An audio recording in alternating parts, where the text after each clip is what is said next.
Move! Victoria Hampton's voice cut through the first-class cabin like a blade sharp enough to silence every conversation around her. Her manicured finger pointed directly at Zara Mitchell, who sat calmly in seat 2A, reading an airline industry report on her tablet. The words didn't slip out by accident.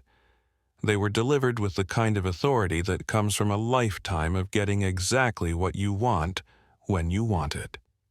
To Victoria, the woman in the hoodie and jeans was clearly out of place. This was first class on Coastal Airways Flight 447 from Miami to New York, not a Greyhound bus. Someone had obviously made a mistake, and Victoria Hampton was exactly the type of person who fixed other people's mistakes. What Victoria didn't know was that she had just made the biggest mistake of her life. Before we dive deeper into this story, I want to ask you something that might sound familiar. Have you ever been told you don't belong somewhere you actually own? Have you ever been judged by someone who had no idea they were speaking to their boss? Drop your city in the comments below, 'cause I guarantee you're about to witness something you've never seen before. And if you're ready to see what happens when entitlement meets its match, hit that subscribe button right now. Because in the next 8 minutes, everything you think you know about power, authority, and justice is about to change forever. The woman Victoria was speaking to looked up slowly. Zara Mitchell, 42 years old, had been in her seat for exactly 12 minutes. She wore a dark gray hoodie with the logo of a tech startup that had gone public 3 years ago. Her jeans were designer, but you'd have to look closely to notice. Her sneakers were white leather, expensive but understated. Nothing about her screamed wealth or power, which was exactly how she preferred it. "Excuse me," Zara said, her voice calm and measured. She didn't move from her seat. She didn't raise her voice. She simply looked at Victoria with the kind of patience that comes from dealing with difficult people every single day. Victoria stepped closer, her Hermes bag swinging from her shoulder like a weapon. "You heard me. That's my seat. My husband specifically requested 2A for this flight. There's obviously been some sort of mix-up with your ticket." The assumption hung in the air like smoke. Not that there had been a computer error. Not that the gate agent had made a mistake.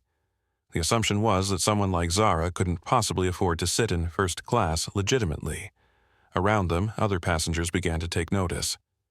In seat 3C, Emma Foster, a 24-year-old travel blogger with 200,000 TikTok followers, discreetly pulled out her phone. She had a nose for drama, and this felt like content gold. In 4B, a businessman in an expensive suit looked up from his laptop, clearly uncomfortable but not ready to get involved. The flight attendant, Jessica Rodriguez, was helping another passenger with their luggage, but Victoria's voice was getting loud enough to demand attention. "I think there's been a misunderstanding," Zara replied, holding up her boarding pass. "This is seat 2A, and this is my boarding pass.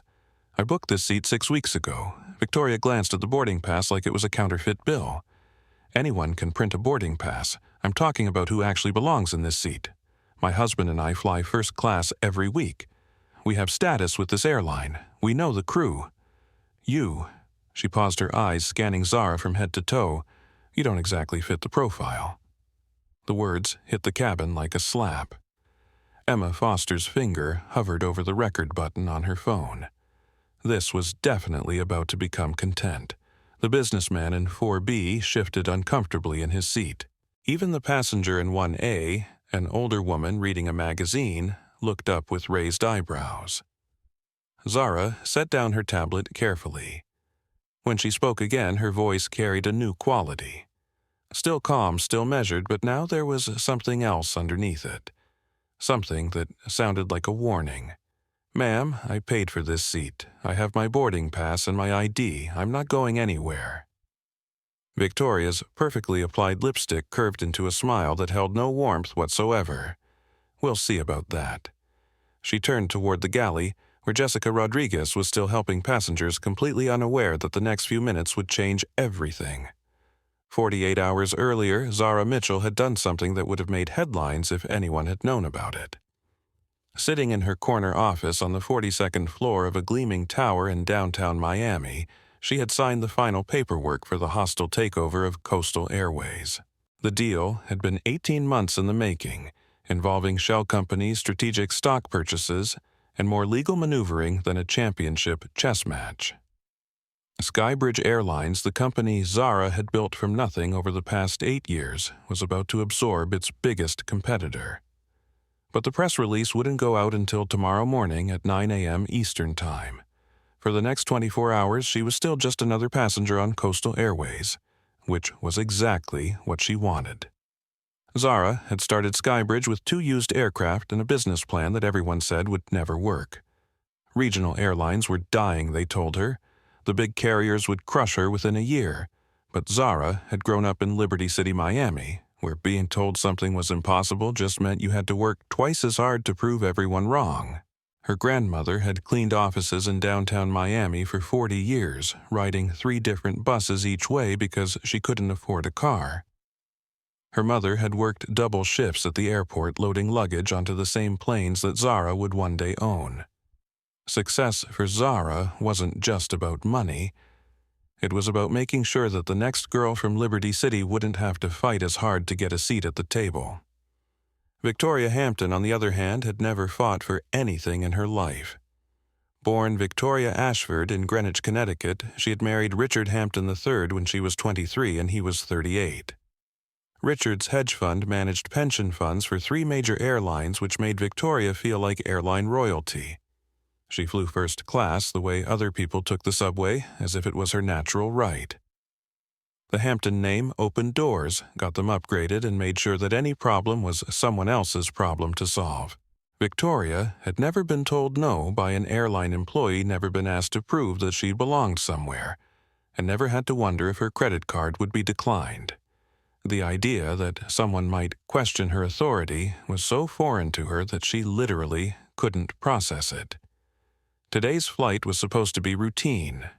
Richard was already in New York for meetings, and Victoria was flying up to join him for the charity gala at the Museum of Natural History.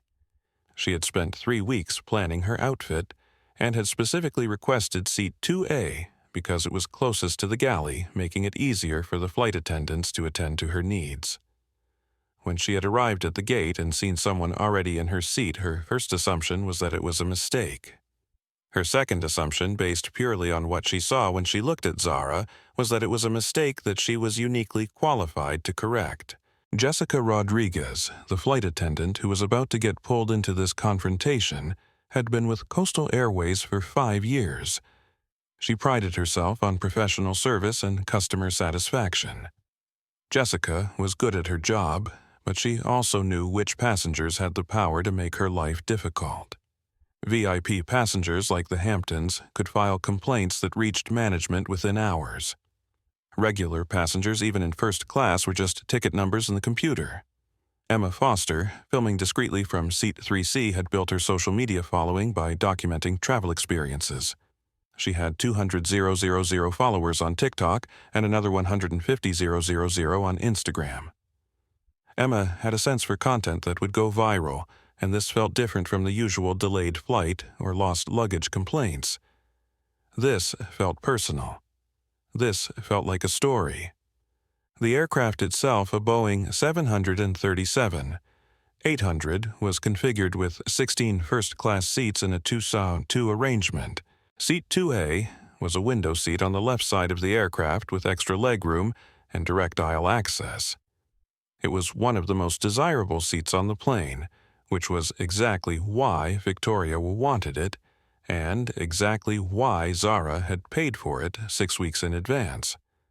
The flight was supposed to depart at 3:15 p.m., but was delayed due to afternoon thunderstorms that had been rolling through South Florida all day. The delay meant that passengers had been sitting in the gate area longer than usual. Tempers were already running high, and everyone was ready to get in the air and get this flight over with. But as boarding continued around them, and as Victoria's voice got louder and more insistent, it became clear that this flight was going to be anything but routine.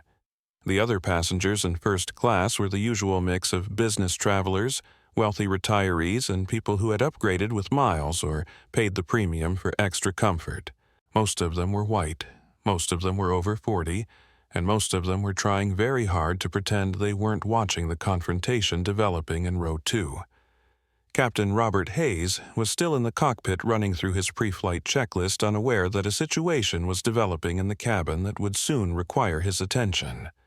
Hayes had been flying for Coastal Airways for 12 years and had never had to deal with a passenger dispute that couldn't be resolved with an upgrade or a free drink voucher. That was about to change. As Victoria turned toward the galley to find a flight attendant, and as Emma Foster's finger moved toward the record button on her phone, and as Zara Mitchell sat quietly in seat 2A with the patience of someone who had been preparing for this moment her entire life, the stage was set for a confrontation that would be talked about for years. None of them knew it yet, but this was about to become the most expensive 8-minute conversation in airline history. "Excuse me, flight attendant." Victoria's voice carried across the first-class cabin with the authority of someone who had never been ignored in her life. She waved her hand toward Jessica Rodriguez, who was still helping an elderly passenger store his carry-on bag in the overhead compartment. Emma Foster's phone was now recording. She held it casually, as if she were just checking messages, but the camera was capturing everything. The hashtag was already forming in her mind, "Seatgate First Class Drama, Coastal Airways."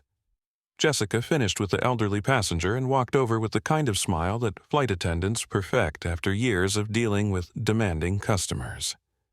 "Yes, ma'am. How can I help you?" "There's been a mistake with the seating," Victoria announced loud enough for half the cabin to hear. "This woman is in my seat.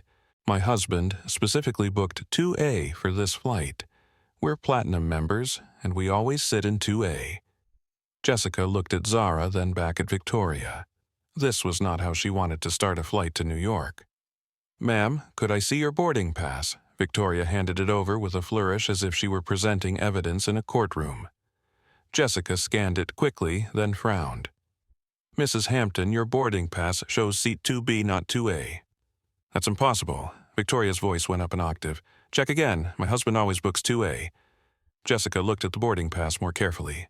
"Seat 2B. Definitely 2B. She glanced at Zara. "Ma'am, could I see your boarding pass as well?" Zara handed it over without a word. Jessica scanned it, then checked it again. "Seat 2A. Booked 6 weeks ago. Paid for with a corporate credit card. Everything looked legitimate. I'm sorry, Mrs. Hampton, but this passenger is in the correct seat. Your seat is 2B right across the aisle. It's identical to 2A just on the other side."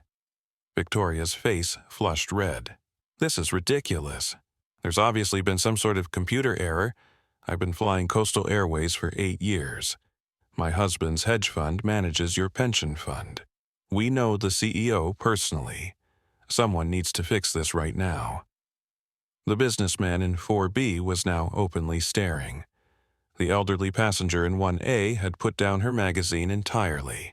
Emma Foster zoomed in slightly with her phone camera, making sure she got both women in the frame. Zara finally spoke. "Ma'am, I understand this is frustrating, but I booked this seat 6 weeks ago. I have my boarding pass, my ID, and my credit card if you need to verify the purchase." Victoria turned to look at her for the first time since the conversation had started. Really look at her.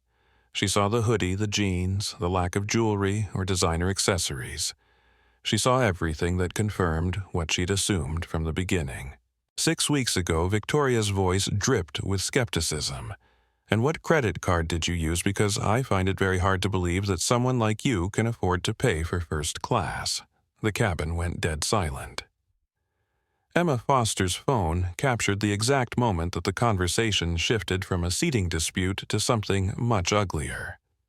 The businessman in 4B actually gasped. Jessica Rodriguez looked like she wanted to disappear into the galley. Zara's voice, when she responded, was still calm, still controlled, but there was now an edge to it that made everyone within earshot pay attention. "Someone like me," Victoria doubled down. "You know exactly what I mean. First class isn't for everyone. There are standards. There are expectations. People who fly first class regularly understand these things." Miguel Santos, the gate agent, who had checked both women's boarding passes just minutes earlier, happened to be walking through the cabin doing a final head count. He heard Victoria's comment and stopped walking. "Ma'am," he said politely, "I checked both boarding passes at the gate. Both passengers have valid seats. There's no error." Victoria whirled around to face him. "Then there's been a fraud. Someone used a stolen credit card or identity theft. This needs to be investigated before we take off." The accusation hung in the air like a toxic cloud.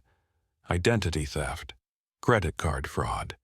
Victoria had just publicly accused Zara of being a criminal, and she had done it in front of a cabin full of witnesses and at least one phone camera. Zara reached into her bag and pulled out her wallet. She placed her driver's license, her Black American Express card, and her boarding pass on the armrest between the seats. "Would you like to verify these? You can call American Express right now. You can check my ID against the boarding pass. Everything matches." Jessica Rodriguez was now officially in over her head. This was beyond her training and definitely beyond her pay grade. She needed backup, and she needed it now. "Let me get the head flight attendant," she said already, backing toward the galley. "Kevin can help resolve this." As Jessica disappeared into the galley, Victoria took a step closer to Zara's seat.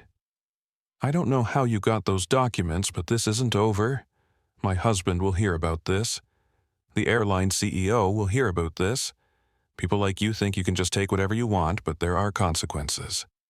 Emma Foster's phone was getting everything. The comments on her TikTok Live were already flooding in.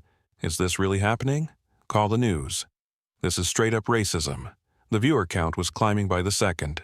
847, 1-205, 1-847. Zara looked directly at Victoria for the first time since the confrontation had begun. When she spoke, her voice carried something that made everyone in the cabin lean in to listen. "Mrs. Hampton, you've just made some very serious accusations. You've suggested that I've committed identity theft and credit card fraud. You've implied that I don't belong in first class because of how I look. You've done this in front of witnesses, and you've done this on camera." She gestured slightly toward Emma Foster, who was still filming. "Are you absolutely sure you want to continue down this path?" Victoria's confidence never wavered. "I'm positive. Someone needs to stand up to people like you who think you can game the system. This is first class. There are standards." From the galley, Kevin Walsh was walking toward them. The head flight attendant looked like he was approaching a minefield which wasn't far from the truth. Behind him, Captain Hayes had emerged from the cockpit to see what was causing the delay. None of them had any idea that they were about to become part of the most viral airline video of the decade, or that the woman in seat 2A was about to teach them all a lesson about assumptions that they would never forget. Kevin Walsh had been a flight attendant for 15 years and head flight attendant for Coastal Airways for the past 3. He prided himself on being able to diffuse any passenger situation with a combination of professional courtesy and strategic compromise. As he approached row 2, he was already mentally preparing his standard conflict resolution script. What he walked into was unlike anything he had dealt with before. Victoria Hampton stood in the aisle with her arms crossed, looking like a general preparing for battle. Zara Mitchell remained seated, looking eerily calm for someone who had just been publicly accused of fraud. Emma Foster was still filming her phone now, openly visible as she documented everything. Half the first-class cabin was watching, and the other half was pretending not to watch, while obviously listening to every word. "Good afternoon, ladies.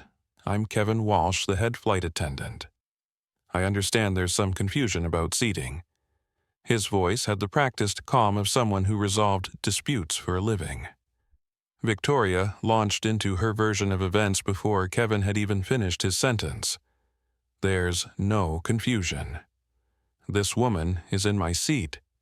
I'm Victoria Hampton, and my husband and I are Platinum members. We specifically requested seat 2A for this flight. This woman claims to have a boarding pass, but something isn't right about it." Kevin looked at Zara. "Ma'am, could I see your boarding pass?" Zara handed it over. Kevin scanned it with his handheld device. The system beeped green. "Valid boarding pass, seat 2. A purchase 6 weeks ago with a corporate credit card ending in 4747. Everything checked out. And Mrs. Hampton, may I see yours?" Victoria handed over her boarding pass with confidence. Kevin scanned it. Valid boarding pass seat 2B purchased yesterday by Richard Hampton III. Also legitimate. Well, this is interesting, Kevin said, trying to maintain his professional demeanor. Both boarding passes are valid. Mrs. Hampton, your seat is 2B, which is right across the aisle. It's an identical seat with the same amenities. Victoria's face flushed red. Kevin, I've been flying with Coastal Airways for 8 years. My husband's company does business with this airline. We know your CEO personally. When we book 2A, we get 2A. I don't care what your computer says. The entitled tone in Victoria's voice was exactly the kind that Kevin had been trained to accommodate. High-value customers got special treatment. That was just how the airline business worked. But this situation was different because there was another passenger involved, and that passenger also had a legitimate claim to the seat. Emma Foster's TikTok Live was now up to 847 viewers, and the comments were coming in fast. She's being racist, AF Team Hoodie Lady. This is why I hate flying. Someone call the news. Emma was trying to read comments while filming, and what she was seeing was making her realize that this was bigger than just an airline dispute. Ma'am, Kevin said to Zara, would you be willing to move to seat 2B?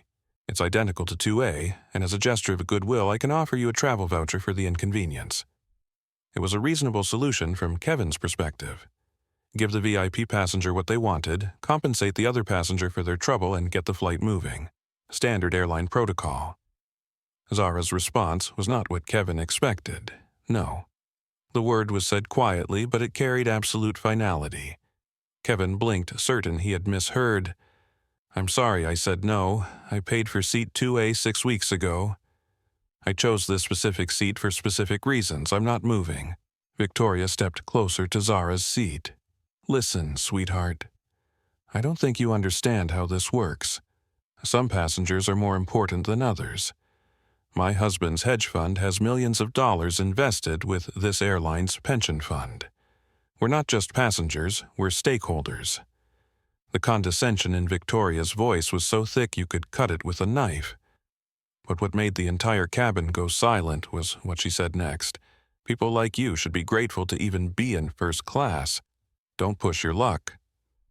Emma Foster's phone captured the exact moment that every passenger in first class realized what they were really watching. This wasn't about seating assignments. This was about something much more fundamental and much more ugly. The businessman in 4B actually said, "Oh no," out loud. The elderly woman in 1A was now recording with her own phone. Miguel Santos, who was still in the cabin, looked like he was witnessing a car accident. Kevin Walsh felt the situation spiraling out of his control. Ma'am, I think we need to calm down a bit. Let's find a solution that works for everyone. But Victoria was just getting started. Kevin, this is very simple. I'm a valued customer who deserves the seat I requested. Victoria gestured at Zara, like she was indicating a piece of luggage obviously new to flying first class and doesn't understand airline etiquette. Just explain to her how this works. Zara finally stood up. Not aggressively, not quickly, but with the kind of deliberate movement that made everyone in the cabin pay attention. At 5 feet 7 inches, she wasn't particularly tall, but something about the way she carried herself made the space around her feel larger. Zara said, her voice still calm, but now carrying an authority that made the head flight attendant actually take a step back. Mrs. Hampton has now accused me of fraud, implied that I don't belong in first class, and suggested that I should be grateful to be here. She's done this in front of witnesses and cameras. Are you going to address her behavior, or do I need to handle this differently? The question hung in the air like a challenge. Kevin Walsh had been put in an impossible position. On one hand, he had a platinum member who could make his life very difficult if she complained to management. On the other hand, he had another passenger who was clearly being discriminated against, and it was all being recorded for social media. Ma'am, I understand you're frustrated, but no, Zara interrupted. I don't think you do understand. Let me be very clear, I'm not moving from this seat. If Mrs. Hampton continues to harass me, I'll be filing complaints with the airline, the FAA, and my attorney. If you continue to side with her despite the fact that I have the correct boarding pass and she doesn't, I'll be including you in those complaints. Victoria laughed, but it was a harsh sound with no humor in it. Complaints. To who, Kevin? Please just call security and have this person removed. She's obviously unstable and making threats. That was the moment that Captain Robert Hayes decided he needed to get involved. He had been listening from the cockpit doorway, and what he was hearing was keeping his flight on the ground longer than he wanted. Plus, the situation was clearly escalating beyond what his crew could handle. What seems to be the problem here, Captain Hayes asked, his voice carrying the authority of someone who is used to being the final word on any aircraft-related decision. Victoria immediately turned to face him, sensing an opportunity. Captain, thank goodness. There's been a mix-up with seating, and this woman is refusing to cooperate with your crew. She's in my seat, and when we asked her politely to move, she became hostile and started making threats. Captain Hayes looked at Kevin. What does the computer show? Kevin consulted his handheld device. Sir, both passengers have valid boarding passes. Mrs. Hampton is assigned to 2B, and he looked at Zara. I'm sorry I didn't get your name. Mitchell? Zara replied. Zara Mitchell. And I'm assigned to seat 2A, which I booked and paid for 6 weeks ago. Captain Hayes nodded. So, Mrs. Hampton, your seat is 2B, correct? Captain, you don't understand the situation here, Victoria said, her voice taking on a desperate edge. This isn't about what the computer says. This is about customer service and taking care of your important passengers. My husband and I have been loyal to Coastal Airways for years. We shouldn't have to deal with this kind of disruption. The way Victoria said disruption while looking directly at Zara made everyone in the cabin understand exactly what she meant. Captain Hayes was a professional aviator, not a social worker, and he just wanted to get his flight in the air. Ma'am, if the computer shows you're assigned to 2B, then that's your seat. The crew will be happy to help you get settled. Victoria's face went white, then red, then white again. Are you seriously going to side with her over me after everything my family has invested in this airline? I'm not siding with anyone, Captain Hayes replied. I'm following our seating policy. If you have an issue with your seat assignment, you can contact customer service after the flight. That's when Victoria played what she thought was her trump card. Fine, call airport security. I want this woman investigated for fraud before we take off. Something isn't right about her story, and I won't sit on a plane with someone who might be using stolen documents. Emma Foster's TikTok Live had now reached 8,924 viewers, and the comments were exploding with outrage. But Emma was about to find out that this was just the beginning. Captain Hayes felt the weight of an impossible decision settling on his shoulders. On one hand, he had a passenger making a serious accusation of fraud that, if true, was a federal crime. On the other hand, he had another passenger who appeared to have legitimate documentation and was being subjected to what looked increasingly like harassment. The situation was being broadcast live to thousands of people. His flight was already delayed, and whatever he decided next would have consequences. Kevin, he said to his head flight attendant, call the gate and have them send up airport security. We need to get this resolved before we take off. Victoria smiled triumphantly. Finally, someone with sense. Zara remained seated, but she pulled out her phone and sent a quick text, code silver initiated. You receiving this? The response came back immediately. Copy, recording everything, stay calm, legal standing by. David Park Zara's chief operating officer was monitoring the situation from Skybridge Airlines headquarters in downtown Miami. He had been expecting this call. Code Silver was their internal code for when Zara was conducting undercover research on competitor airlines. David had a legal team on standby, a public relations team monitoring social media, and recording equipment capturing everything that was happening on the aircraft through Zara's phone. What he hadn't expected was for the situation to escalate this quickly or this publicly. 10 minutes later, 2 airport security officers boarded the aircraft. Officer Maria Martinez was a 10-year veteran of Miami International Airport Security. Officer James Thompson was newer to the job, but experienced in dealing with unruly passengers. They had been briefed that there was a passenger dispute involving potential fraud, which meant this was more serious than the typical seat assignment argument. "Good afternoon, Officer Martinez said, addressing the group that had gathered around row 2. "I understand there's a dispute about seating and some concern about fraudulent documents." Victoria immediately took charge of the conversation. "Officers, thank goodness you're here. This woman is sitting in my seat, and when we asked her to move, she became hostile. I believe she may be using stolen documents to board the aircraft." Officer Thompson looked at Zara. "Ma'am, could you step into the aisle, please?" Zara stood up calmly. "Certainly. What can I help you with? Do you have identification in your boarding documentation?" Zara handed over her driver's license, boarding pass, and the credit card she had used to purchase the ticket. Officer Martinez examined them carefully. "These appear to be legitimate," she said. "Ma'am," she addressed Victoria, "what makes you believe these documents are fraudulent?" Victoria's confidence never wavered. "Officers, I've been flying first class for 15 years. I know the typical clientele. Someone dressed like that." She gestured at Zara's hoodie and jeans. "Doesn't belong in first class unless something irregular has happened." Officer Thompson blinked. "Ma'am, are you saying you believe these documents are fake because of how this passenger is dressed?" "I'm saying that there are patterns and this doesn't fit the pattern. My husband's hedge fund has extensive connections with airlines. We know how these things work. People try to scam their way into first class all the time." Emma Foster was still filming, and her viewer count had now reached 15,847. The comments were coming so fast she couldn't read them all. "This is insane. Pure racism on camera. Someone stop this woman, call the news." Emma was starting to realize that she wasn't just documenting a passenger dispute anymore. She was documenting something that was going to make national news. Officer Martinez looked at the documents again, then handed them back to Zara.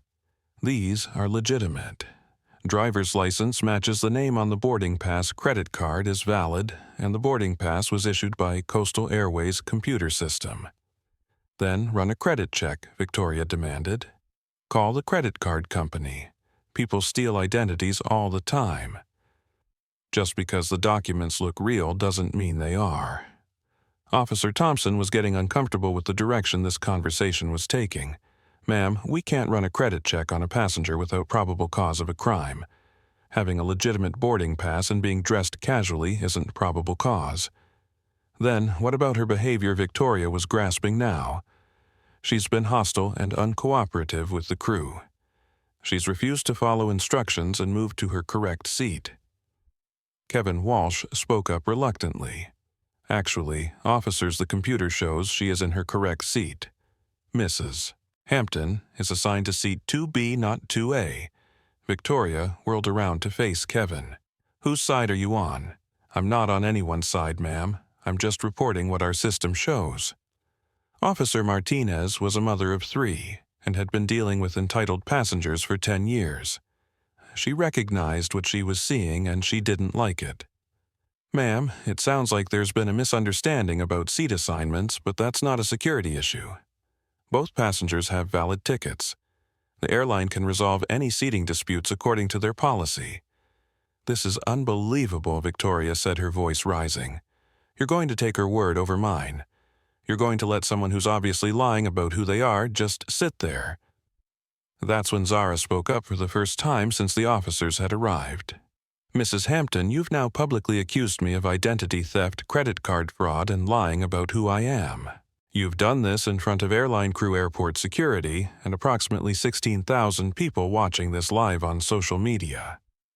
She gestured toward Emma Foster, whose phone was now obviously recording. "You've made these accusations based solely on how I'm dressed and what you think someone like me should or shouldn't be able to afford. Are you absolutely certain you want to continue down this path?" Victoria's face was flushed red, but her confidence never wavered. "I'm positive. Someone needs to stand up for standards and proper behavior. This is first class on a major airline, not a subway car." Officer Thompson looked at his partner. This was beyond a passenger dispute now. This was heading toward potential discrimination territory, which was way above their pay grade. "Ma'am," he said to Victoria, "you can file a complaint with the airline about any service issues, but we can't remove a passenger who has legitimate documentation and isn't breaking any laws.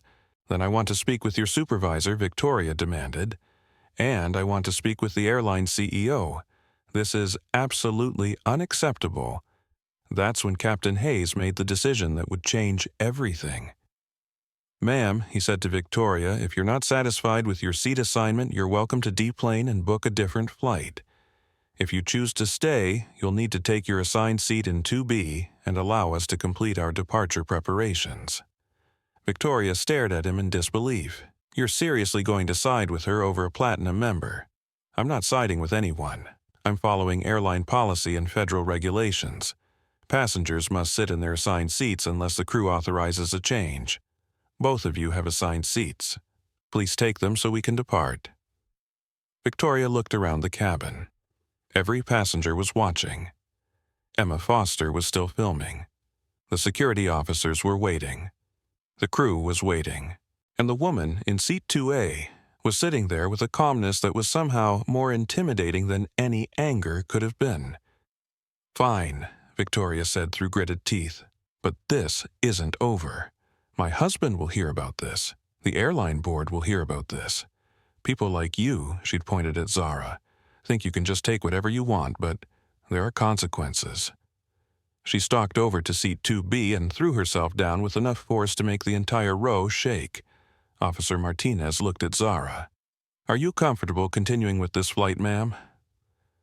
Zara smiled for the first time since the confrontation had begun.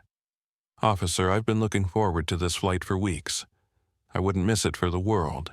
As the security officers left the aircraft and the crew began final preparations for departure, Victoria Hampton thought she had won something by getting the last word. What she didn't realize was that the last 8 minutes had been recorded, uploaded, and shared by thousands of people. And the woman in seat 2A was just getting started. Emma Foster's TikTok Live had reached 23,691 viewers. The hashtag Coastal Airways Discrimination was trending in 3 cities. And somewhere in downtown Miami, David Park was making phone calls that would ensure this story reached every major news outlet in the country. But none of them knew that the biggest revelation was still coming. As Flight 447 pushed back from the gate and began its taxi toward the runway, Victoria Hampton thought she had achieved a victory. She had gotten her seat in first class, the troublemaker had been contained, and life could return to normal.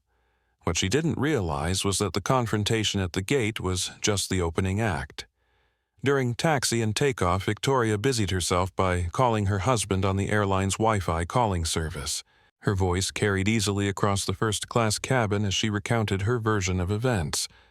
Richard, you won't believe what I just had to deal with. Some girl was in my seat, clearly didn't belong there, and the crew was completely useless. I had to get airport security involved. No, she was obviously using stolen documents or something. Richard, you should have seen how she was dressed. Hoodie jeans, like she was going to the grocery store, not flying first class. Emma Foster was no longer filming continuously, but she was monitoring the comments on her earlier videos. The viewer count had reached 47,000 on her main TikTok post, and the story was being picked up by news aggregators. Zara Mitchell was now trending, even though most people didn't know who Zara was yet. What Emma didn't know was that in a corporate office in downtown Miami, a crisis management team was watching everything unfold in real time. 30 minutes into the flight, as the aircraft reached cruising altitude, Victoria decided she wasn't finished making her point. She had noticed Zara reading what looked like airline industry magazines, and something about that bothered her. It didn't fit her narrative of who this woman was supposed to be. Victoria unbuckled her seatbelt and walked over to seat 2A.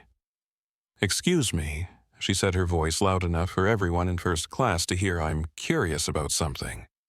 Zara looked up from her tablet where she was reviewing quarterly revenue reports for 3 different airlines. "Yes, what exactly do you do for a living that allows you to afford first-class flights?" The question hung in the air like a slap. This wasn't a casual conversation. This was an interrogation, and it was happening in front of a cabin full of witnesses. Zara's voice remained calm. "I work in the transportation industry." Transportation, Victoria's voice dripped with skepticism. Like driving for Uber, a few passengers actually gasped. The businessman in 4B was now openly recording with his phone. Emma Foster had her camera backup capturing everything. No, Zara replied evenly, more like logistics and operations management. Victoria laughed, but it was a harsh sound. Logistics, honey. I know people in logistics. They don't fly first class unless someone else is paying for it. So, who's paying for your ticket? Are you some kind of corporate spy? Are you here to write a report about airline service? The accuracy of that last question made several crew members look up sharply, but Zara's expression didn't change. Mrs. Hampton, why are you so interested in my profession and how I pay for my flights? Because I want to know who I'm sitting next to. This is first class. There are standards. People here are business owners, executives, professionals. We have a right to know if someone doesn't belong. Jessica Rodriguez, who had been hoping the situation was resolved, now felt compelled to intervene. Ma'am, passengers aren't required to discuss their profession or income with other passengers. Victoria turned on Jessica like a predator sensing weakness. And you. Where were you when this whole situation started? Why didn't you check her documents more carefully? Do you even know how to verify if someone belongs in first class? Jessica's face flushed. She was a 5-year employee with a clean record, but Victoria's tone made her feel like she had failed some kind of test she didn't even know she was taking. Ma'am, I checked both boarding passes. Both were valid. Valid doesn't mean legitimate, Victoria shot back. Anyone can steal a credit card and book a flight. The question is whether you have the training to spot fraud when you see it. Kevin Walsh appeared from the galley, sensing that the situation was escalating again. Mrs. Hampton, is there something we can help you with? Victoria smiled, but there was no warmth in it. Actually, yes. I want to file a formal complaint about this passenger and about the crew's handling of this situation. She pulled out her phone and began recording a video message. Her voice became performatively calm and reasonable, like she was presenting evidence to a jury. This is Victoria Hampton, Platinum member with Coastal Airways. I'm on Flight 447 from Miami to New York, and I'm documenting a serious breach of security and customer service standards. She turned the phone camera toward Zara. This individual was allowed to board the aircraft despite inconsistencies in her story about how she acquired her first-class ticket. When questioned by crew and security, she became hostile and uncooperative. Zara looked directly into Victoria's camera. Mrs. Hampton, you're recording me without my consent while making false statements about my behavior. I suggest you stop. False statements. Victoria's voice rose. You refused to cooperate with crew instructions. You refused to move when asked. You made threats about filing complaints when you were caught. I was never caught doing anything, Zara replied, her voice still steady. I was sitting in the seat I paid for, and you demanded I move based on your assumption that I didn't belong there. Victoria lowered her phone but kept recording. And why do you think I made that assumption? The question was a trap, and everyone in the cabin could feel it. Victoria was trying to bait Zara into making this explicitly about race, which would allow Victoria to claim she was being unfairly accused of discrimination. Zara didn't take the bait. I think you made that assumption because you're used to getting your way and didn't expect anyone to stand up to you. Stand up to me. Victoria's voice went up an octave. You think this is about standing up to me? This is about airline security and making sure dangerous people don't get on aircraft with forged documents. Dangerous Zara's voice carried a new note that made everyone pay attention. Mrs. Hampton, what exactly makes you think I'm dangerous? Victoria realized she had gone too far, but instead of backing down, she doubled down. People who lie about who they are and refuse to cooperate with authorities are potentially dangerous. That's just common sense. Emma Foster's live stream was now being watched by 73,000 people. The comments were coming so fast they were a blur. This woman is insane. Someone stop her. This is pure racism. Where's the crew? Call the captain, but the crew was in an impossible position. Victoria was a platinum member whose husband had connections with airline management. Zara appeared to be a regular passenger, albeit one who was being subjected to increasingly obvious harassment. The crew's training told them to de-escalate situations, not to take sides. That's when Captain Hayes's voice came over the intercom. "Ladies and gentlemen from the flight deck, I want to remind everyone that federal law requires compliance with crew instructions and respectful behavior toward fellow passengers. Any passenger who disrupts the cabin environment or harasses other passengers may be met by law enforcement upon arrival." Victoria looked around the cabin with satisfaction. To her, this announcement was clearly directed at Zara. But Zara was looking at her phone where a text message had just arrived. "Legal team activated. PR team monitoring social media. Stock price impact minimal so far. How do you want to proceed?" She typed back, "Let it play out. Full documentation. Prepare for full disclosure on arrival." The response was immediate. "Understood, we're ready." Victoria noticed Zara texting and decided to make an issue of it. "Are you texting about this situation? Are you coordinating with someone because if you're planning some kind of retaliation that could be considered a threat?" Zara looked up from her phone. "Mrs. Hampton, I'm curious about something. How far are you willing to take this take what? This campaign to have me removed from the aircraft based on your belief that I don't belong here?" Victoria's face hardened. "As far as necessary. First class is for people who've earned the right to be here, not for people who game the system. And you've earned the right to be here how my husband is a successful businessman. We have status with this airline. We know the CEO personally. We contribute to the aviation industry through our investments." Zara nodded slowly. "So you belong here because of who you're married to and what investments your husband makes. I belong here because I understand the standards and expectations of first-class travel, which are," Victoria gestured around the cabin, "proper attire, professional behavior, people who can afford to be here without scamming the system.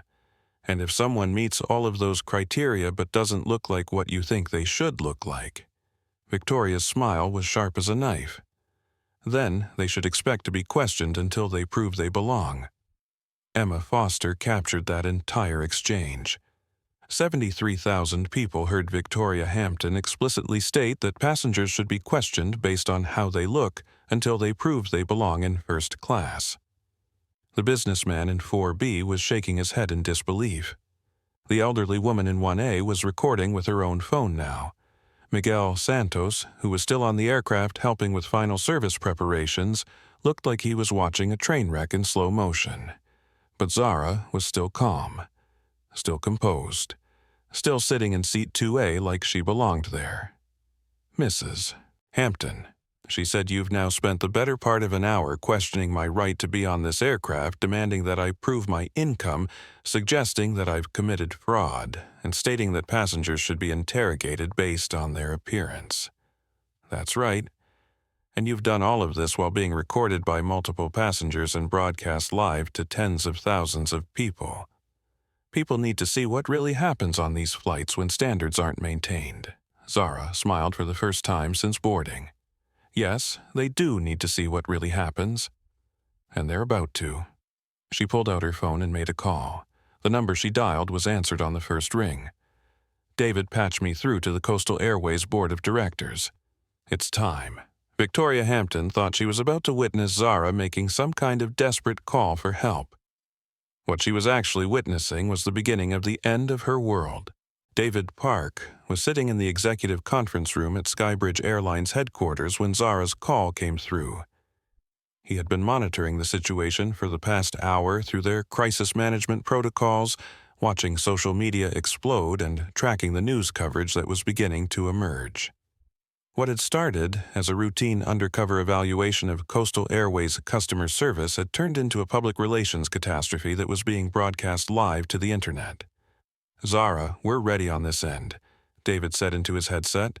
"Legal team is standing by, PR team is monitoring all channels, and I have the Coastal Airways board chair on another line. How do you want to handle the reveal?" "Put me through to the board chair first," Zara replied, her voice calm despite the chaos around her. "I want him to hear this directly before it becomes public." Victoria Hampton watched Zara make her phone call with a mixture of curiosity and satisfaction. This woman was clearly calling someone for help, probably a lawyer or a civil rights organization. Victoria had dealt with frivolous discrimination complaints before. Her husband's law firm was very good at making those problems disappear. What Victoria didn't understand was that she was about to become the main character in the most expensive customer service training video in airline history.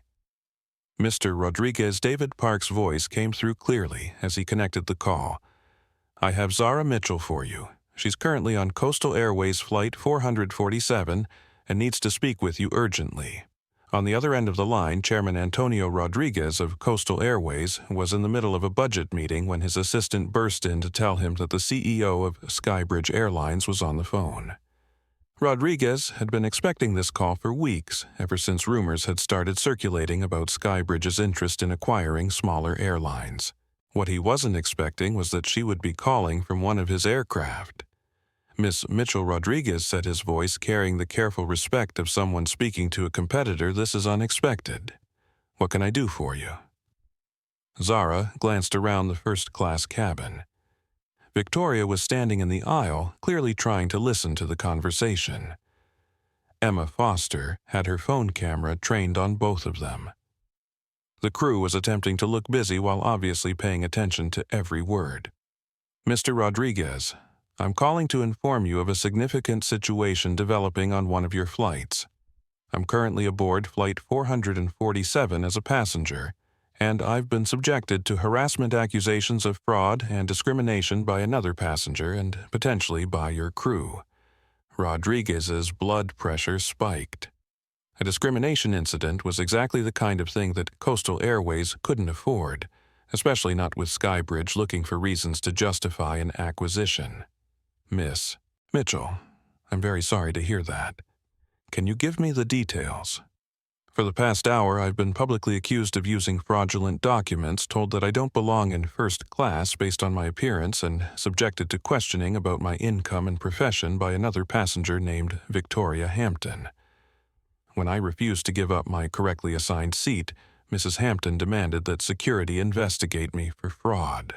Victoria's face went white. She suddenly realized that this wasn't just a random passenger calling a lawyer. This woman was talking to someone important enough to get through to the airline's board chair directly. Mrs. Hampton also stated, and I quote, that people should expect to be questioned until they prove they belong if they don't look like her expectation of a first-class passenger. This entire incident has been recorded by multiple passengers and broadcast live on social media. Rodriguez felt like he was having a heart attack. A discrimination incident involving a high-profile passenger recorded and broadcast live with clear evidence of bias-based harassment.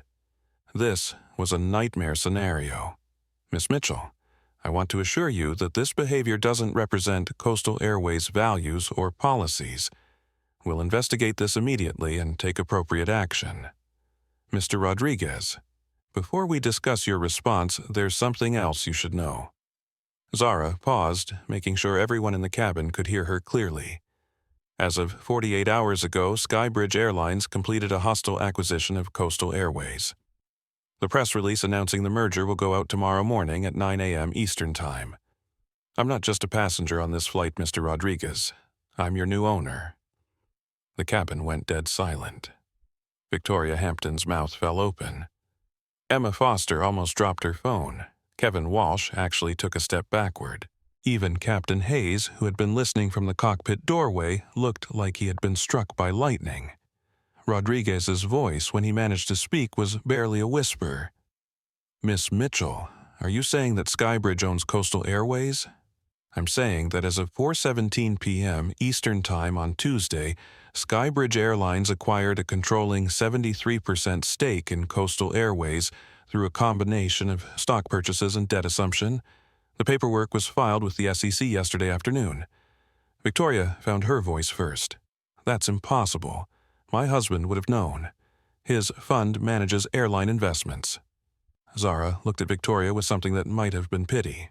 "Mrs. Hampton, your husband's fund manages pension investments, not acquisition decisions.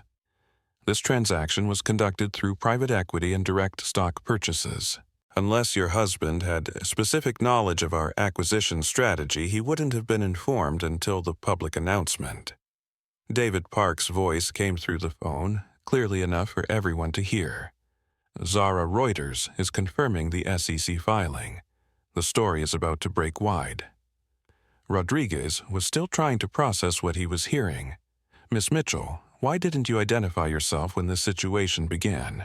Because I wanted to experience Coastal Airways service from the passenger perspective. I wanted to see how your crew handles difficult situations and how your systems work under pressure. What I discovered was that your airline has a serious problem with passenger discrimination and crew training. Victoria Hampton's world was collapsing in real time. You're lying. This is some kind of elaborate con. People don't buy airlines and then ride in coach to test them. I'm not riding in coach Mrs. Hampton. I'm sitting in first class in seat 2A, which I booked and paid for 6 weeks ago under my own name. And the reason I paid for this ticket instead of using a corporate jet is because I wanted to see exactly what I was buying. Emma Foster's TikTok Live had now reached 127,000 viewers. The comments were exploding so fast they were just a blur of excitement and disbelief. Plot twist of the century: she owns the airline. Victoria is done. This is the best thing I've ever seen, Captain Hayes approached from the cockpit. Ma'am, if you're saying you own this airline, I'm going to need some verification before we continue. Zara nodded. Captain Hayes, Mr. Rodriguez can verify my identity, or I can have my legal team send you the acquisition documents directly. David already sending David Park's voice came through the phone. Captain, you should have the documentation in your email in about 30 seconds. Kevin Walsh was the first crew member to fully understand what was happening. Ma'am, Miss Mitchell, I had no idea. I'm so sorry about how this was handled. Kevin, you had several opportunities to address Mrs. Hampton's behavior and chose not to. You allowed a passenger to be harassed and discriminated against because you were afraid of offending someone you perceived as more important. Jessica Rodriguez looked like she wanted to disappear entirely. She had failed to protect a passenger from discrimination, and that passenger turned out to own the airline. But Victoria Hampton wasn't ready to accept defeat. This is ridiculous. Even if you own some stock in this airline, that doesn't give you the right to disrupt other passengers and cause scenes. Zara stood up for the first time since the conversation had begun.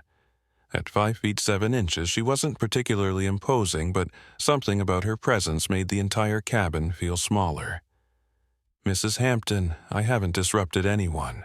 I sat in my assigned seat, provided all requested documentation, and remained calm while you accused me of fraud, demanded my removal from the aircraft, and publicly stated that passengers should be interrogated based on their appearance. I was protecting the integrity of first-class service. You were discriminating against me based on how I look and what you assumed about my background. Rodriguez's voice came through the phone with the authority of someone who had just realized his career was in jeopardy. Miss Mitchell, what would you like us to do about this situation? Zara looked around the cabin. At Victoria, who was still standing in the aisle with her mouth open. At the crew, who were clearly terrified about their jobs. At the passengers, who were recording everything with their phones. At Emma Foster, whose live stream was about to make this the most watched airline incident in Internet history. Mr. Rodriguez. I think it's time we had a conversation about the kind of airline Coastal Airways is going to be under new management.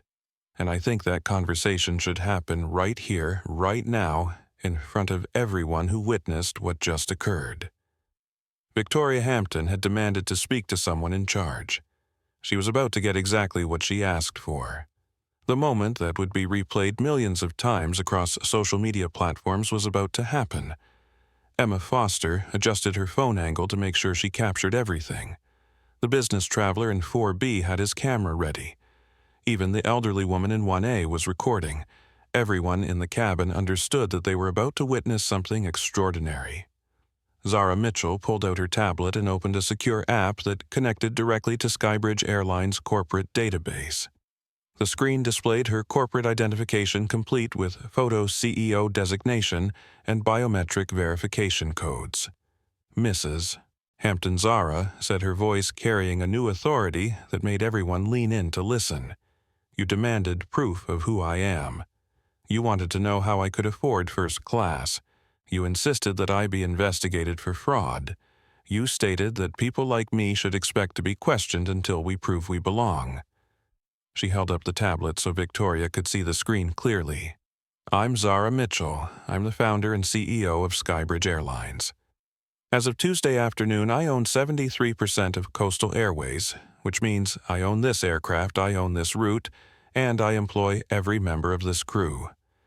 Victoria stared at the tablet screen like it was written in a foreign language. The corporate ID was clearly legitimate, the photo matched the security codes were updating in real time, and the Skybridge logo was unmistakable. That's impossible," Victoria stammered. "You're too young. You're dressed like a college student. I'm 42 years old, Mrs. Hampton. I built Skybridge Airlines from 2 used aircraft and a business plan that everyone said would fail. Last year, our revenue was $2.8 billion. This week, I added Coastal Airways to our portfolio." Emma Foster's TikTok Live exploded with comments as viewers realized what they were watching. "Holy shit, she owns the airline. Victoria is so fucked. CEO revenge porn, best plot twist ever." The viewer count had reached 156,000 and was climbing rapidly. David Park's voice came through Zara's phone with an update. "Zara, the story is breaking on Reuters, Bloomberg, and CNBC. Stock prices are moving, and we're getting calls from CNN, Fox, and NBC News." Captain Hayes had received the acquisition documents via email and was scrolling through them on his tablet. "Ma'am, these documents appear to be legitimate. The SEC filing shows Skybridge Airlines as the majority owner of Coastal Airways as of Tuesday." Kevin Walsh looked like he was about to be sick. "Miss Mitchell, I had no idea. I'm so sorry. So, if I had known—" "If you had known, you would have treated me differently," Zara interrupted. "But that's exactly the problem, Kevin. Every passenger deserves to be treated with respect regardless of who they are or what they look like. You allowed Mrs. Hampton to harass me because you assumed she was more important than I was." Victoria Hampton's world was crumbling in real time, but she wasn't ready to surrender. "Even if you own this airline, that doesn't excuse your behavior. You could have identified yourself immediately instead of causing all this drama." Zara turned to face Victoria directly. "Mrs. Hampton, let me make sure I understand your position. You believe that I should have immediately revealed my identity as the airline's owner to avoid being discriminated against by you. You should have been honest from the beginning. I was completely honest. I presented my valid boarding pass, my government-issued ID, and the credit card used to purchase the ticket. You chose not to believe those documents because they didn't match your assumptions about who belongs in first class." The businessman in 4B actually started clapping slowly. Other passengers joined in. Even Miguel Santos, who was still on the aircraft, was applauding. Victoria's face flushed red. "This is ridiculous. You set me up. You came on here dressed like that on purpose to try to trap people. I dressed comfortably for a 3-hour flight, Mrs. Hampton. The fact that you interpreted comfortable clothing as evidence of fraud says more about your biases than it does about my wardrobe choices." Rodriguez's voice came through the phone with barely controlled panic. "Miss Mitchell, how would you like to proceed? What actions would you like us to take?" Zara looked around the cabin at the crew members who had failed to protect her from harassment, at the passengers who had recorded everything, and at Victoria Hampton, who was still standing in the aisle looking like she couldn't believe what was happening. "Mr. Rodriguez, Mrs. Hampton, has spent the past hour creating a hostile environment for me and other passengers. She's made false accusations, demanded unnecessary investigations, and explicitly stated that passengers should be questioned based on their appearance. This behavior is unacceptable on any aircraft, but especially unacceptable on an aircraft I own. What would you like us to do? Mrs. Hampton will be permanently banned from all Skybridge and Coastal Airways flights effective immediately. Her husband's corporate account will be reviewed for any similar incidents. and if legal determines that her false accusations rise to the level of defamation or harassment, will pursue appropriate remedies. Victoria finally found her voice. You can't ban me from flying. My husband's business requires travel. We have contracts with airlines. You can't just cut us off because of a misunderstanding. Mrs. Hampton, this wasn't a misunderstanding. This was a pattern of discriminatory behavior that you demonstrated consistently over the course of an hour while being recorded by multiple witnesses. Emma Foster was trying to read the comments on her live stream while continuing to film. The story was being picked up by news outlets in real time. Zara Mitchell was trending nationally. Victoria Hampton was also trending, and the comments about her were not kind. David Park provided another update through the phone. Zara, we're getting interview requests from every major network. The story is leading on CNN's website, and the legal team says we have a solid case for harassment and defamation if you want to pursue it. Mrs. Hampton Zara continued. You demanded to speak with someone in charge.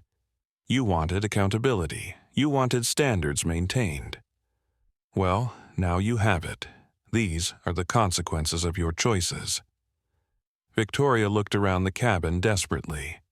Captain, you can't allow this. She's abusing her power. She's using her position to retaliate against a customer complaint. Captain Hayes had been listening to the entire conversation, and his response was measured but firm. Ma'am, from my perspective, you've spent the past hour harassing another passenger based on assumptions about her background. The fact that she turned out to be the airline owner doesn't change the inappropriateness of your behavior. Jessica Rodriguez finally spoke up. Miss Mitchell, I want to apologize. I should have intervened more forcefully when Mrs. Hampton's comments became inappropriate. I failed in my responsibility to maintain a respectful cabin environment. Kevin Walsh nodded. I take full responsibility for my crew's handling of this situation. We should have protected you from harassment regardless of who you were. Zara's expression softened slightly. Kevin, Jessica, I appreciate your acknowledgement. This will be a learning experience for everyone. But Mrs. Hampton's behavior was unacceptable, and there will be consequences. Victoria made one last desperate attempt. This is all going to backfire on you. When the story comes out, people will see that you manipulated the situation. You'll be the one who looks bad. Emma Foster couldn't help but laugh out loud. Lady, are you serious? There are literally hundreds of thousands of people watching this live right now, and everyone can see exactly what happened. You're the one who looks bad. Zara pulled up the flight manifest on her tablet. Mrs. Hampton, according to our records, your return flight to Miami is booked for Sunday evening on Coastal Airways. That reservation has been canceled. You'll need to make alternative arrangements. Victoria's face went white. You can't do that. We have important commitments. My husband has business meetings. This is abuse of corporate power, Mrs. Hampton. You made your feelings about flying with people like me very clear. I'm simply ensuring that you don't have to endure that discomfort again. The cabin erupted in applause. Even some of the crew members were clapping. Emma Foster's live stream comments were a blur of fire emojis and celebration. But Zara wasn't finished yet. Ladies and gentlemen, she announced to the entire cabin, what you've witnessed today represents a failure of customer service, crew training, and basic human decency. Under Skybridge management, this airline will have zero tolerance for discrimination, harassment, or bias-based treatment of passengers. The applause grew louder. Effective immediately, all crew members will undergo comprehensive sensitivity training. We'll be implementing new protocols for handling passenger disputes that prioritize respect and dignity for all customers. And we'll be creating a passenger advocate position to ensure that what happened today never happens again. Victoria Hampton had asked for someone in charge to enforce standards and maintain the integrity of first-class service. She got exactly what she asked for. As the reality of the situation settled over the cabin like a heavy blanket, Victoria Hampton realized that her nightmare was just beginning. What had started as a simple demand for better service had turned into a viral incident that was being broadcast to hundreds of thousands of people and picked up by national news outlets. Miss Mitchell Victoria said, her voice now carrying a desperate edge. "I think there's been a misunderstanding. I never intended to harass you. I was simply trying to ensure that proper procedures were followed." Zara looked at her with the patience of someone who had dealt with difficult people her entire career. "Mrs. Hampton, you accused me of fraud, demanded that I be investigated by airport security, questioned my right to be in first class based on my appearance, and stated that people should be questioned until they prove they belong. Which part of that was about following proper procedures? Victoria's husband Richard was apparently calling her phone repeatedly because it kept buzzing with incoming calls. She ignored them, focused on trying to salvage what was left of her dignity. I was protecting the integrity of first-class service. When you see someone who doesn't fit the typical profile, it's reasonable to ask questions." "What exactly is the typical profile for first-class Mrs. Hampton?" Zara asked. The question hung in the air like a trap. Victoria realized that any answer she gave would be recorded and broadcast to the world. People who look like they can afford it. People who dress appropriately. People who understand airline etiquette. Emma Foster zoomed in with her camera to capture Victoria's exact words. The comments on her live stream were exploding. "She's digging her own grave. How is she still talking? Someone make her stop." "And in your opinion, I didn't meet those criteria because..." Victoria looked around the cabin, realizing that everyone was watching her, waiting for her to explicitly state what everyone already knew she was thinking. "You were dressed casually. Your appearance was unexpected for first class." "Mrs. Hampton, my appearance was unexpected because I'm black." The words cut through the cabin like a sword. Victoria's face went white, then red, then white again. "That's not... I never said anything about race. This isn't about race." "Then explain to me what it is about." Victoria struggled to find words that wouldn't make her situation worse. "It's about standards, about expectations, about making sure the right people are in the right places. And who determines who the right people are? Silence." David Park's voice came through the phone with another update. "Zara, this is now the top trending story on Twitter. Victoria Hampton has been tweeted about 47,000 times in the past hour. Most of the comments are not favorable." Captain Hayes made a decision to intervene. "Ladies and gentlemen, we're beginning our descent into New York. I need everyone to return to their seats and prepare for landing." Victoria looked at her seat in 2B, then at Zara in 2A, then back at her seat. The symbolism wasn't lost on anyone in the cabin. As she sat down, her phone finally connected to a call from her husband. She answered it with a shaking hand.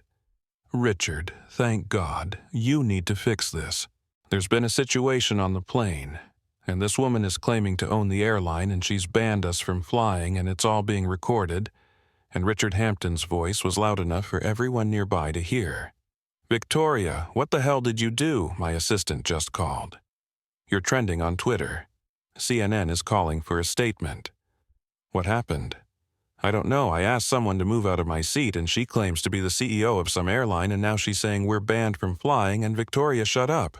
Stop talking. Don't say another word until I get lawyers involved." But it was too late for lawyers. The damage was done, recorded and broadcast to the world. Kevin Walsh approached Zara's seat with obvious trepidation. "Miss Mitchell, I want to formally apologize for my crew's handling of this situation. We failed to protect you from harassment, and we failed to maintain appropriate cabin standards." Zara nodded. "Kevin, this will be a learning experience for everyone, but there will be consequences for the failure to act appropriately. I understand. What happens to my crew, that will be determined by a full review of the incident.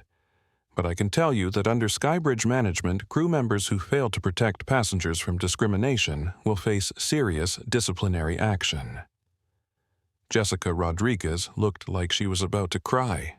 "Miss Mitchell, I'm so sorry. I should have done more to stop Mrs. Hampton's behavior. Jessica, you should have. But this will serve as training for how to handle similar situations in the future." Emma Foster was reading the comments on her live stream to her friend sitting next to her. "Oh my God, this is insane. People are calling this the airplane Karen of the century. Victoria Hampton is trending worldwide. CNN wants to interview me when we land." Miguel Santos, who had been quietly observing from the galley, approached Zara's seat. "Miss Mitchell, I wanted to say that I watched this entire situation unfold and Mrs. Hampton's behavior was completely inappropriate. You handled it with more grace than she deserved." "Thank you, Miguel. Your professionalism throughout this situation has been noted." As the aircraft continued its descent toward New York, the implications of what had happened were beginning to sink in for everyone involved. Victoria Hampton had become the face of airline entitlement and discrimination. The crew had learned a harsh lesson about the importance of protecting all passengers equally, and Zara Mitchell had just delivered the most effective customer service training seminar in airline history. But the real consequences were just beginning. David Park's voice came through the phone one more time.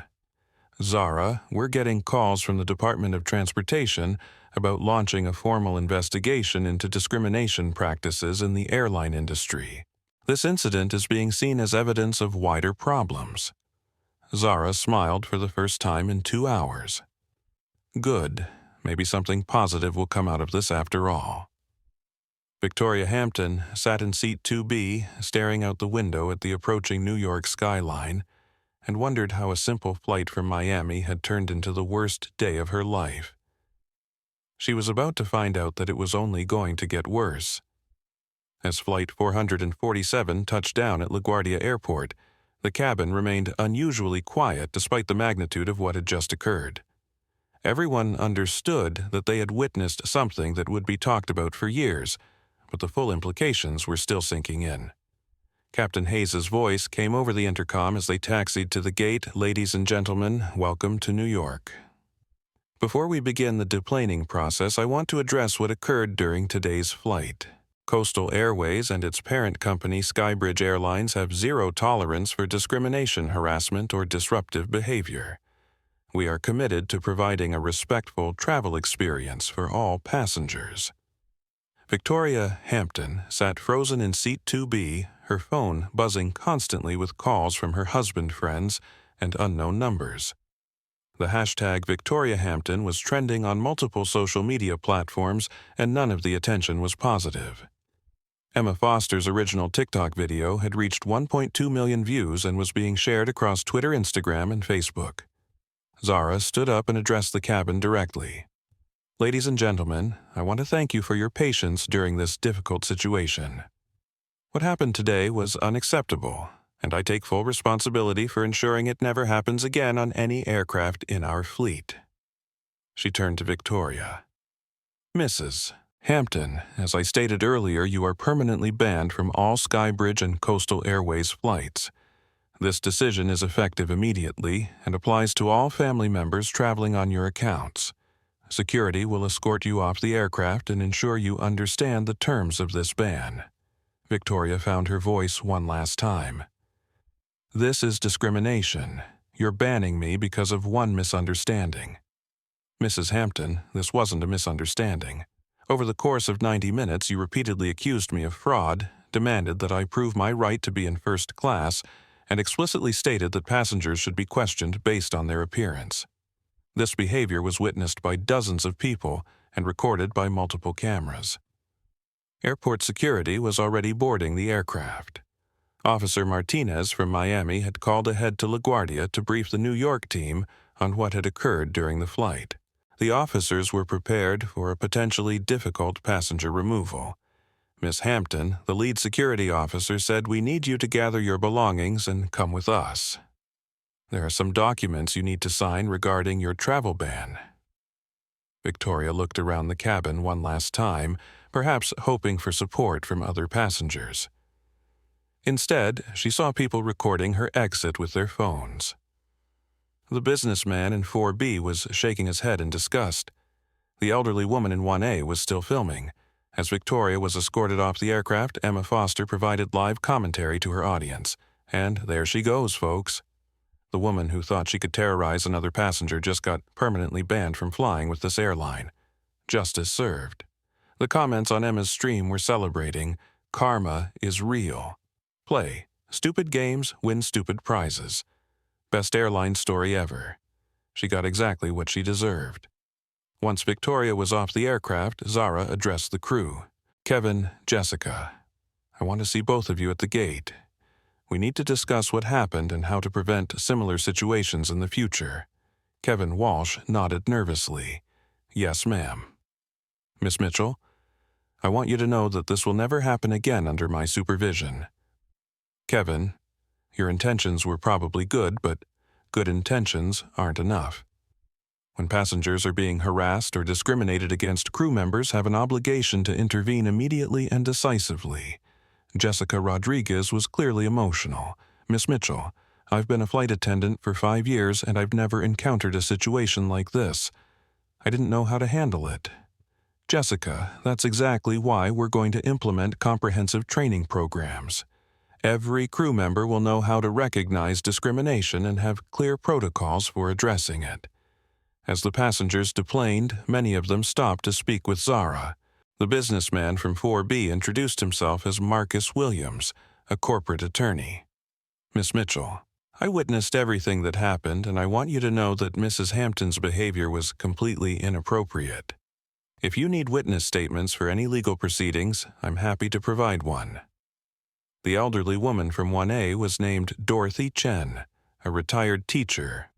Young lady, you handled that situation with more class and dignity than that woman deserved. You should be proud of yourself. Miguel Santos waited until most passengers had deplaned before approaching Zara. Miss Mitchell, I've been working for airlines for 12 years and I've seen passengers discriminated against before. Usually, nothing comes of it. Thank you for standing up and making sure there were consequences. Emma Foster was the last passenger to leave the aircraft. Miss Mitchell, this video is going to change everything. People need to see what really happens when passengers think they can treat others badly based on how they look. Zara nodded. Emma, I hope this incident helps people understand that discrimination has consequences. Not just for the people being discriminated against, but for the people doing the discriminating. As the aircraft emptied, David Park called with an update from Skybridge headquarters. Zara, this story has gone global. We're getting interview requests from CNN, Fox News, MSNBC, and the BBC. The Wall Street Journal wants to do a feature story about the acquisition, and United Delta and American have all called to discuss implementing similar anti-discrimination policies. Zara smiled as she gathered her belongings from seat 2A. David scheduled the interviews. This incident is going to become a teaching moment for the entire industry. Captain Hayes approached as Zara prepared to leave the aircraft. Miss Mitchell, I want to formally apologize for not intervening sooner. As captain, I should have taken control of the situation when it became clear that a passenger was being harassed. Captain Hayes, you've learned from this experience and so has everyone else. That's the important thing. As Zara walked up the jetway toward the terminal, she reflected on what had just occurred. She had acquired Coastal Airways to expand Skybridge's route network and improve their competitive position. What she hadn't expected was to become the face of airline customer service reform. But sometimes the most important changes happen when you least expect them. Within hours of Flight 447's arrival at LaGuardia, the incident had become a global news story. Emma Foster's TikTok video had been viewed over 2.5 million times and shared across every major social media platform. Victoria Hampton was trending worldwide, and the response was overwhelmingly negative. CNN's Anderson Cooper opened his evening show with the story. Tonight, we begin with a viral video that has sparked a national conversation about discrimination in air travel. A passenger's attempt to have another passenger removed from first class backfired dramatically when that passenger turned out to be the CEO who had just acquired the airline. Fox News' Tucker Carlson took a different angle. Is this the future of corporate America? CEOs conducting sting operations on their own customers. We'll discuss the implications of this unprecedented incident, but the most significant response came from the Department of Transportation. Secretary Rodriguez issued a statement within 6 hours of the incident. The behavior documented on Flight 447 is unacceptable and may represent broader issues within the airline industry. DOT will be launching a comprehensive investigation into discrimination practices and customer service standards across all major carriers. The Federal Aviation Administration announced that they would be reviewing current policies regarding passenger disputes and crew training requirements. Air travel should be accessible and dignified for all passengers regardless of their background or appearance, the FAA administrator stated. Victoria Hampton's husband Richard was forced to issue a statement through his hedge fund's public relations team. The Hampton family deeply regrets the incident aboard Flight 447. Victoria's behavior was inappropriate and does not reflect our values or the values of Hampton Capital Management. We are cooperating fully with any investigations and have voluntarily suspended our business relationships with airline industry investments pending a thorough review. The statement did little to contain the damage. Hampton Capital's largest client, a teacher's pension fund, announced that they were reviewing their relationship with the firm. 2 other institutional investors issued statements distancing themselves from the Hampton family's behavior.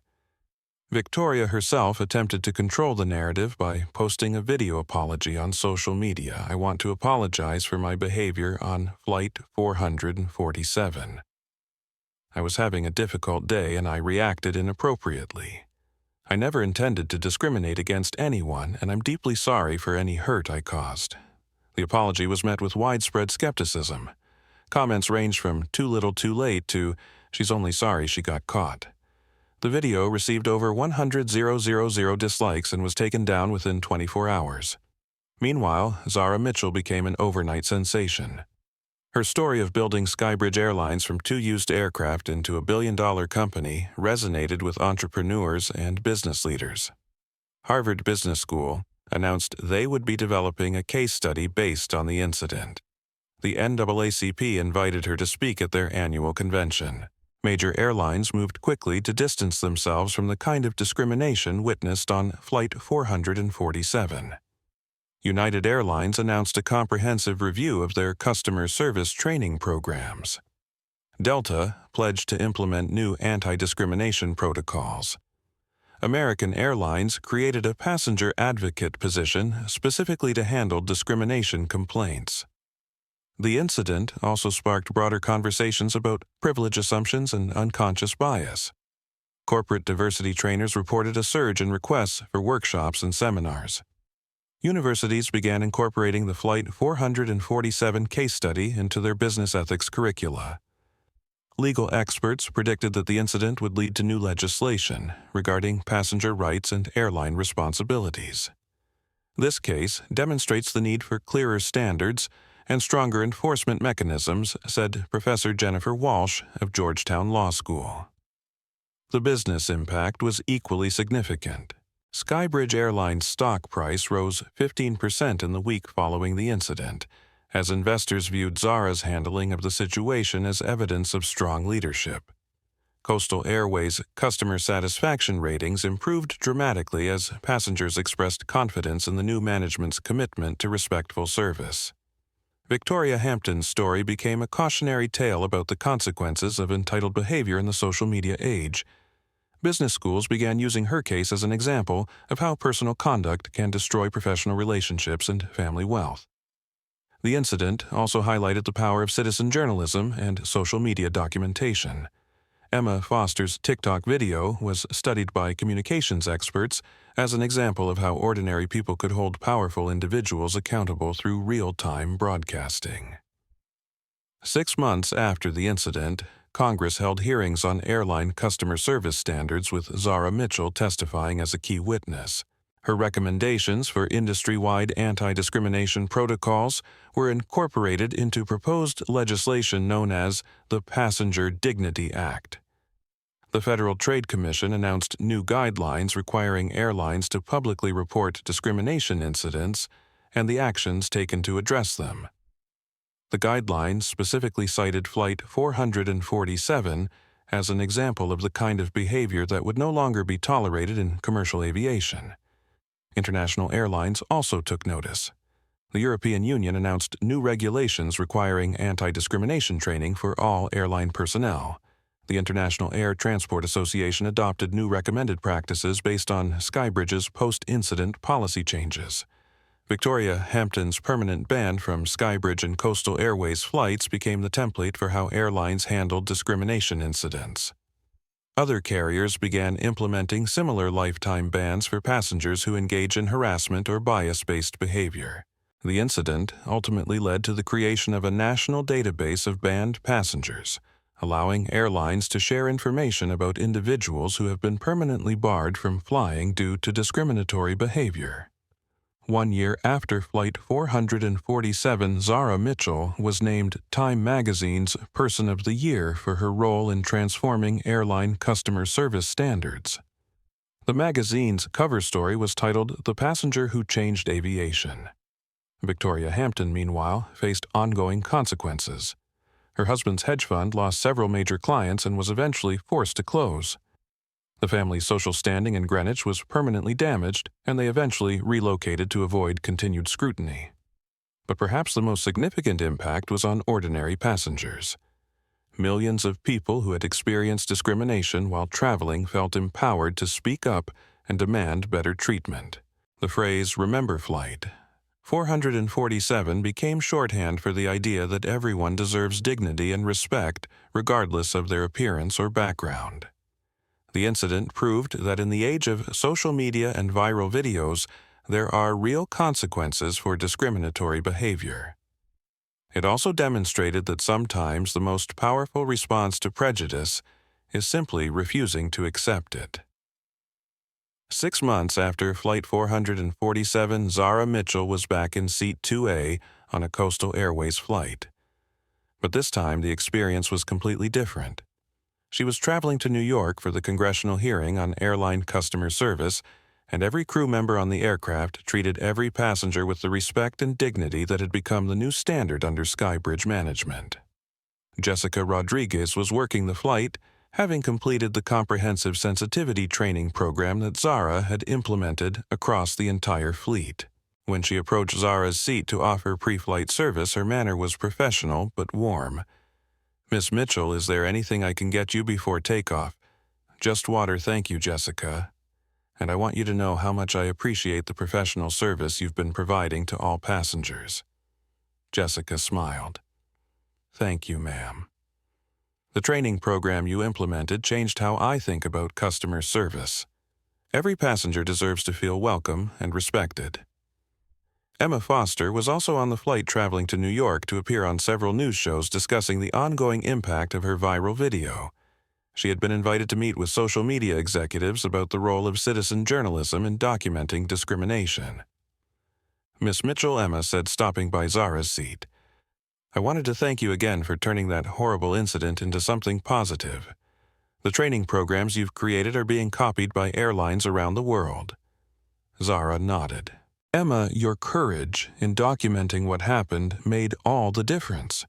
When people see discrimination happening in real time, it's much harder to deny or ignore.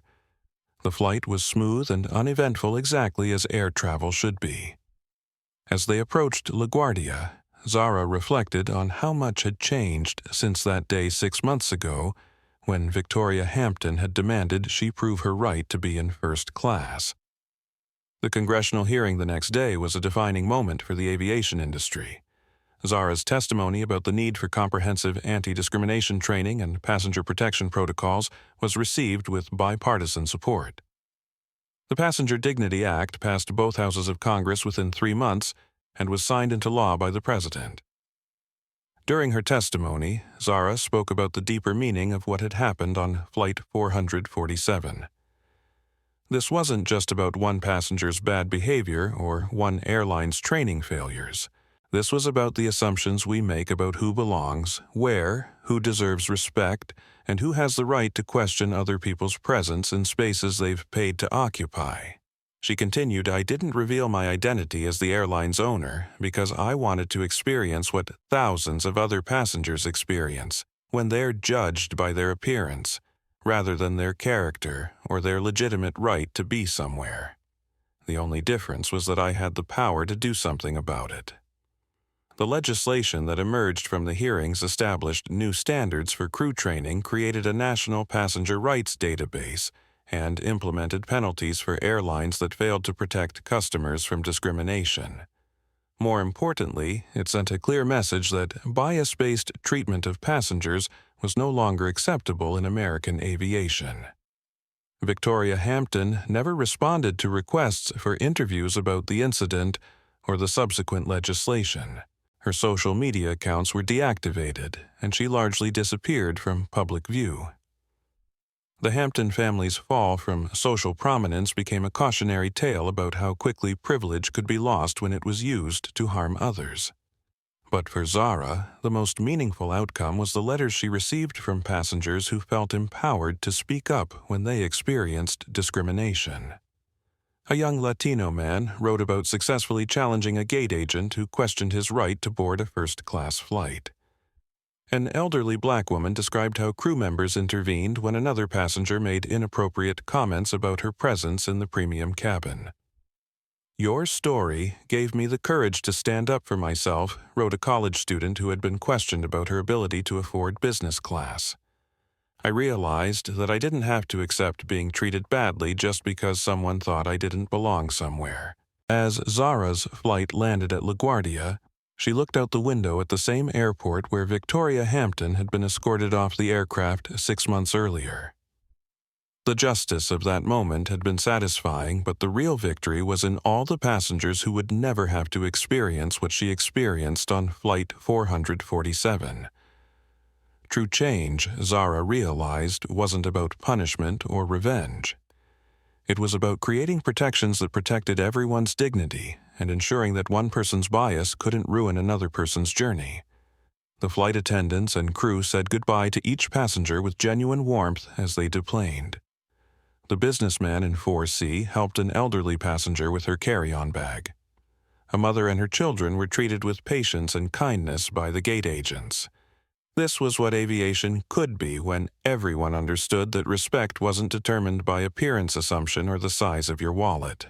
This was the legacy of Flight 447, the simple but revolutionary idea that every passenger deserves to travel with dignity. If you've ever been judged by someone who didn't know your worth, this story is for you.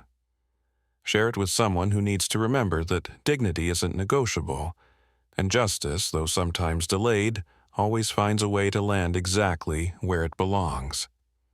Hit that like button if this story moved you, and don't forget to subscribe for more incredible stories of courage, consequences, and the power of standing up for what's right. And most importantly, share this video with everyone you know, because sometimes the most powerful thing we can do is make sure these stories are heard. Until next time, remember that every person you meet deserves respect, and every voice matters when it comes to creating a world where everyone belongs.